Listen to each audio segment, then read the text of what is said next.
நான் beautifying home Aruna Ramesh பேசுகிறேன். எல்லோருக்கும் ஆடி 18ஆம் பெருக்கு நல்வாழ்த்துக்கள். இதை பாருங்கள், இப்போ தான் நாங்கள் பூஜையை முடித்தோம். போனா கோலத்தை பாருங்கள், காவி கட்டி அழகாக மாக்கோலம் போட்டிருக்கா. ஒரு நல்ல விசேஷம்னா இந்த மாதிரி தான் கோலம் போடணும், மங்களகரமாக இருக்கும் வீட்டுக்கு. 18ஆம் பெருக்கு கும்பிட்றது ரொம்ப விசேஷம்.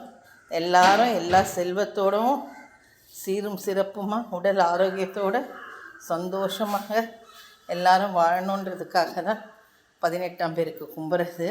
விவசாயிங்க இந்த ஆடி 18க்கு அப்புறமா தான் விதை விதைப்பாங்க. இதுக்கப்புறம்தான் மழை காலம் ஆரம்பமாகும். விதை விதைச்சி அதுக்கப்புறம்தான் அவங்களுக்கு வேளாண்மை ஆரம்பிக்கும்.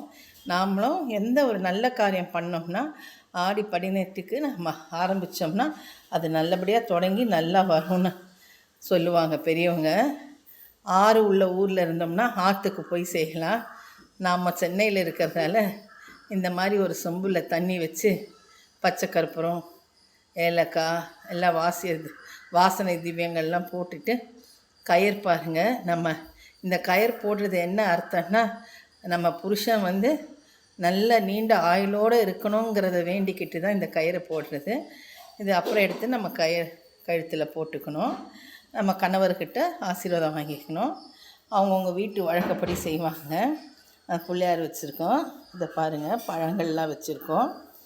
அப்புறம் நாங்கள் கலந்த சாப்பாடு தான் செய்கிற வழக்கம்.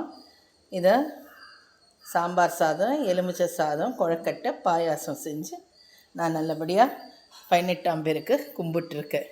இதை கும்பிட்றது எல்லாருக்கும் செல்வ செழிப்பு, சீரும் சிறப்பும், உடல் ஆரோக்கியமும் கொடுக்கணும் காவேரி அம்மான்னு வேண்டிக்கிறேன்.